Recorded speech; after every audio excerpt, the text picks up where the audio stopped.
Just out of pure hatred. Pure hatred. That's what 60-year-old Carol Samuels believes was the motive for someone breaking into her house during broad daylight Tuesday and vandalizing it. I found my whole house crashed. TV's busted, computer, my stereo busted up. Bleach was all over my furniture. Samuel says the vandalism happened sometime while she was at work between 7 a.m. and 2 p.m. She says it was discovered by her daughter when she returned home.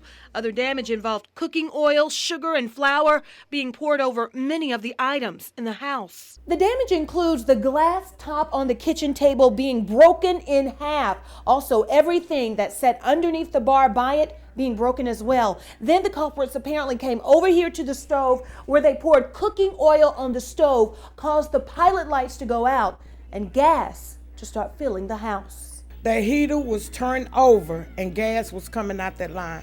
Because so much damage was done, Samuel says it's still too early to determine if anything was stolen. However, she does think that perhaps her cell phone was taken. This is something mental.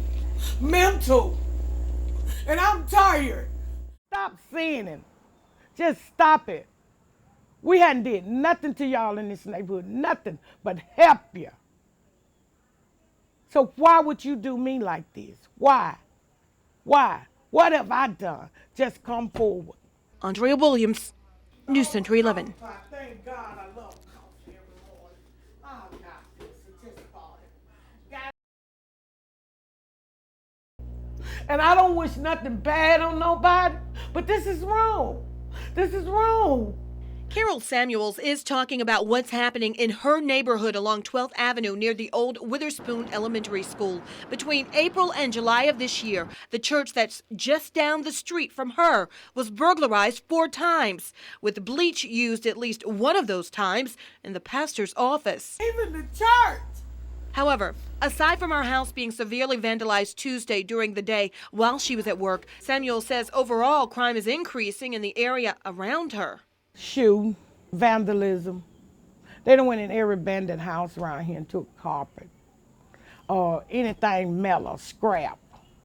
Because of the increase in crimes in that area, Lieutenant John Griffith says patrols have been increased within that community. You know, burglaries are probably one of the hardest crimes to solve, and the reason they are is because most of the time the victim doesn't know the suspect, so there's no connection there, and there's no rhyme or reason as to why they pick what house they pick. As officers continue to work to curb crime along 12th Avenue and throughout the city at large, Lieutenant Griffith says there are also things that homeowners can do to try and avoid becoming a victim. The harder it is for them to get into your house, the more likely they're going to go to an easier target down the street or, 2 or 3 blocks over. Andrea Williams, News Center 11.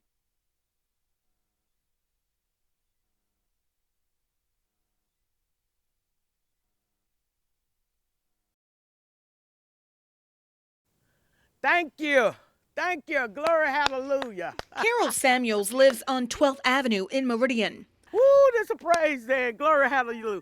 When News Center 11 first spoke with her last month after her house was vandalized, she was upset.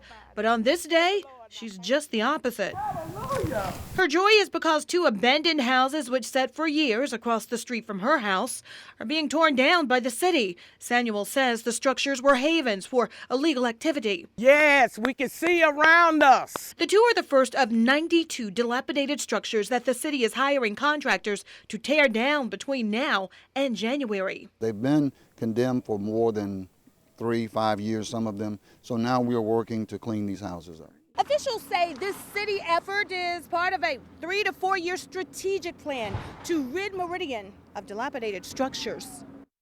Systematically, we're looking at a 3 to 4 year period where we could essentially wipe the city clean of properties such as this right here at this corner and look at properties that can be saved, properties that can be redeveloped, and turn our attention into other directions rather than just condemning old houses like this. Quinn says the plan is to condemn up to 125 dilapidated structures per fiscal year and to demolish those within that same time period, which is music to the ears of residents like Carol Samuels. I'm happy. I'm happy. Andrea Williams, News Center 11.